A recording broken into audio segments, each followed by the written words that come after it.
जी हां, 4 रोज़ा हदबंदी कमीशन का जम्मू कश्मीर दौरा आज आखिरी रोज़ में है, आखिरी दिन है उनका और आज वो दिल्ली की तरफ रवाना होंगे, जहां पहले रोज़ उन्होंने श्रीनगर के अंदर मुख्तलिफ सियासी और समाजी और दीगर वफूद से मुलाकात की है। उसके बाद ही उन्होंने पहलगाम डाक बंगलू के अंदर वहां पर भी मुख्तलिफ वफूद से मुलाकात की है। उसके बाद कल किश्तवाड़ के अंदर डोडा, किश्तवाड़ और रामबन अजला के मुख्तलिफ सियासी तकरीबन 42 के करीब डिप्यूटेशन से उन्होंने मुलाकात की और कम तकरीबन 3 बजे के करीब वो जम्मू पहुंचे।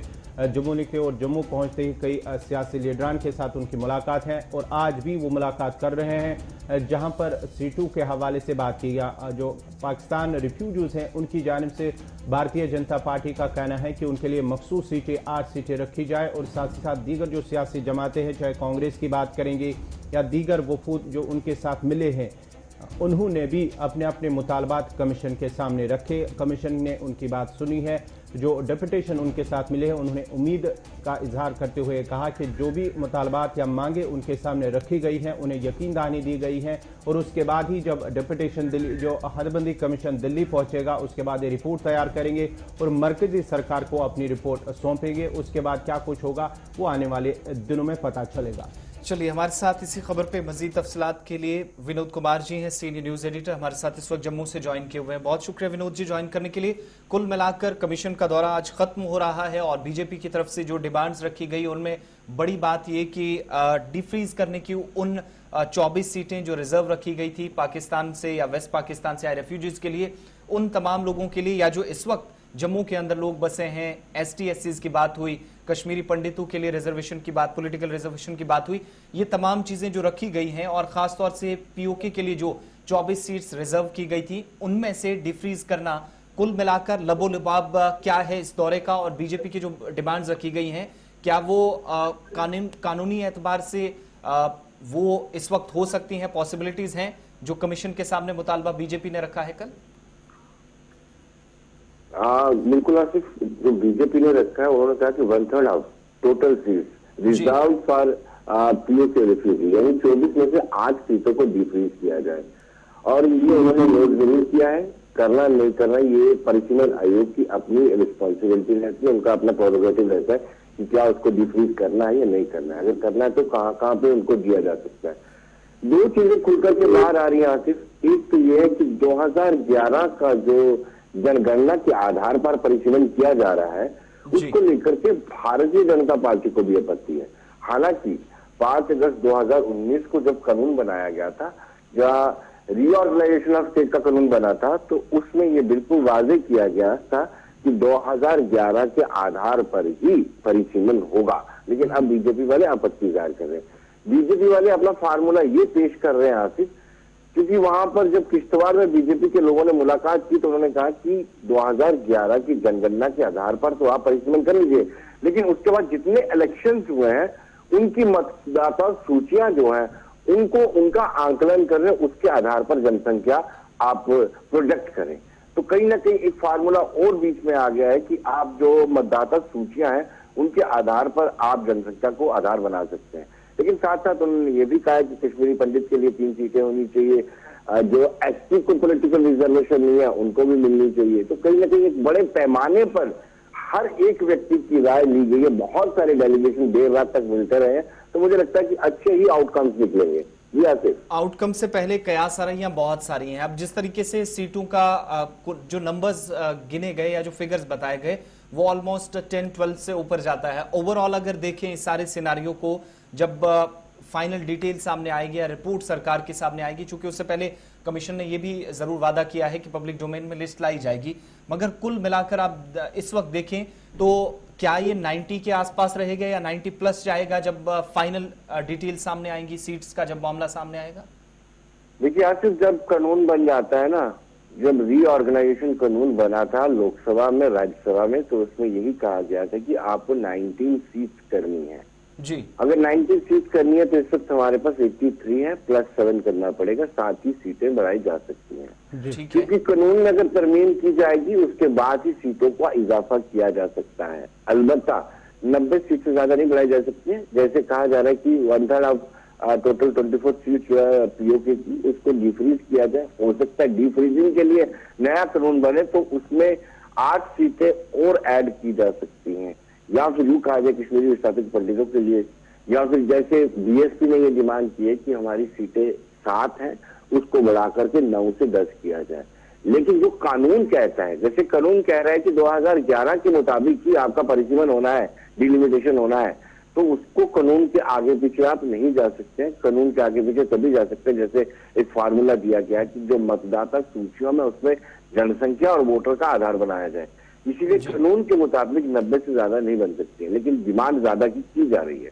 और आज कमीशन का दिन भर का क्या प्लान है? आज भी मुलाकातें चलेंगी? देखिए, आज चीफ सेक्रेटरी से मुलाकात करनी है उन्हें। डिस्ट्रिक्ट इलेक्शन ऑफिसर जितने भी डिप्टी कमिश्नर्स हैं उनसे मीटिंग होगी, उसके बाद चीफ सेक्रेटरी से मीटिंग होगी, उसके बाद छोटी सी मीडिया ब्रीफिंग रखी गई है, और मीडिया ब्रीफिंग के बाद लंच करने के बाद वो वापस दिल्ली रवाना होंगे। दिल्ली में बैठ के ब्रेनस्टॉर्मिंग मीटिंग करेंगे और उसमें तय करेंगे कि कैसे कैसे क्या क्या करना है।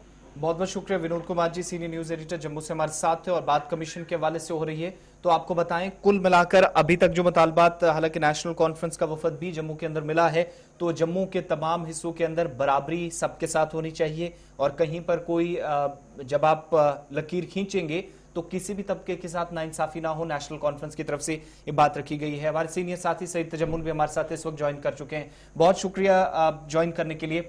जम्मू के अंदर क्या कुछ डिमांड्स थी वो तो हम जिक्र कर रहे थे, बीजेपी, नेशनल कॉन्फ्रेंस, कांग्रेस ने सईद तजम्मुल रखी है, लेकिन वादी के अंदर जिन पॉलिटिकल पार्टीज ने मुलाकात की हैं और बहुत सारे ऐसे ग्रुप्स हैं जो नाराज भी नजर आए, इंक्लूडिंग पीपल्स डेमोक्रेटिक पार्टी, खत के जरिए नाराजगी जाहिर की गई। इन सब के बीच में अवामी रद्देअमल क्या है? कमीशन की तरफ से यकीन दहानियां, जो बातचीत जिन डेलीगेशंस ने की, अवामी वफूद भी थे, सियासी समाजी भी थे, और क्या कुछ अब उम्मीद जिस तरीके से की जा रही थी, क्या उसी हिसाब से एश्योरेंस भी मिली है कि बहुत जल्द उनकी उमंगों के मुताबिक, एहसासात के मुताबिक चीजें होने वाली हैं?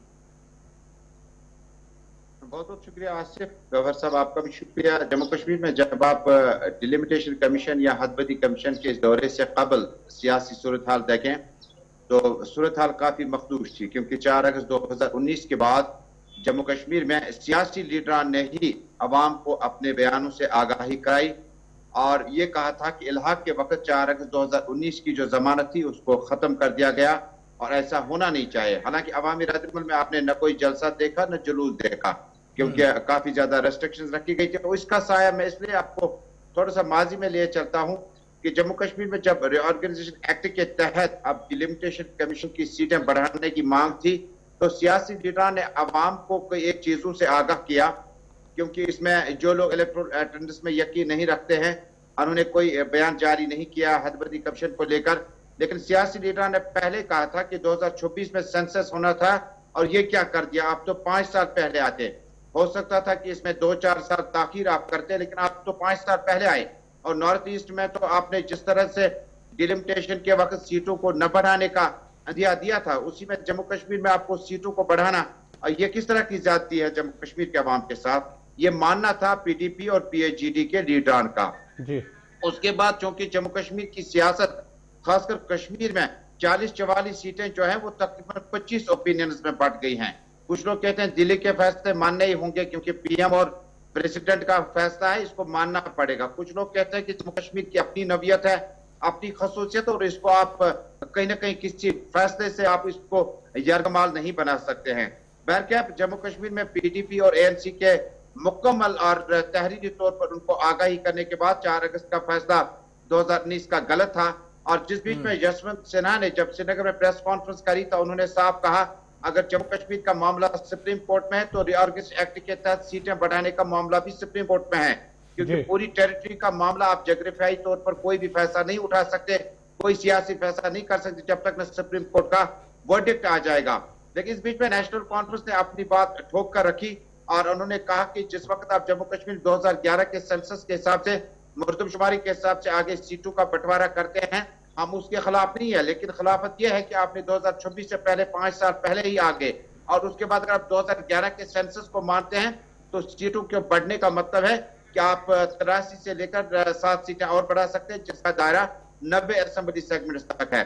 लेकिन जब आप कांग्रेस पार्टी की करें तो उन्होंने भी कहा कि तमाम पार्टियों को, तमाम जमातों को, तमाम स्टेक होल्डर्स को हकूक जो है वो मसावी तौर पर दिए जाए, बराबरी का हक दिया जाए। उसके बाद क्योंकि जम्मू कश्मीर में भारतीय जनता पार्टी का यूनिट, कल ही आपने देखा होगा किश्तवाड़ और बाकी मामला में सुनील शर्मा ने अपनी बात रखी, यानी वो 2011 की सेंसस को नहीं मानते हैं। वो पंडित महाजरीन के लिए अलग सीट का मुतालबा करते हैं। वो जो मुजफ्फराबाद की तरफ सरहद के उस तरफ की सीटें खाली पड़ी है उसको पूर्ण करने का मुतालबा करते हैं। और जिस वक्त आप जम्मू कश्मीर में ऐसे मामला को देखते हैं तो पीडीपी और नेशनल कॉन्फ्रेंस ने पहले ही खदशा जाहिर किया था कि बहुत कुछ तैयार किया गया और सिर्फ अब परोसने की बारी होगी। यानी जब आप इन इरादों के साथ आते हैं तो डिलिमिटेशन कमीशन को यहाँ की रीजनल एस्पिरेशंस को देखना होगा, जम्मू कश्मीर के अवाम के जज्बात एहसासात को देखना होगा, जिसका इंडिया, पीडीपी, नेशनल कॉन्फ्रेंस और बाकी पार्टियों ने वक्तन फौक्तन दिया। लेकिन चूंकि आप अभी विनोद जी से बात करें तो दिल्ली पहुंचकर उम्मीद की जाती है कि 3 अगस्त के आसपास ये मामला जो है अवाम के सामने रखा जाएगा, 4 अगस्त के आसपास, 5 अगस्त के आसपास, ताकि रिऑर्गेनाइजेशन एक्ट के बाद बड़ी सीटों की डिमांड जो है, कहीं ऐसा न हो कि यह फैसला सियासी लीडरान पर थोपा जाए और कहा जाए कि इन्होंने डिमांड की थी। अब देखने वाली बात होगी कि जिन पार्टियों ने जाने का फैसला किया उन्होंने गलत किया या सही, जिन पार्टियों ने न जाने का फैसला किया, तहरीरी तौर पर उन्हें आगाह किया, अब डिलिमिटेशन कमीशन जो है उनकी कितनी सुनेगा और क्या फैसले कर चुके हैं वो लोग, और सिर्फ इस दौरे को सियासी रंगत और एक तकवीयत बख्शने की जरूरत थी।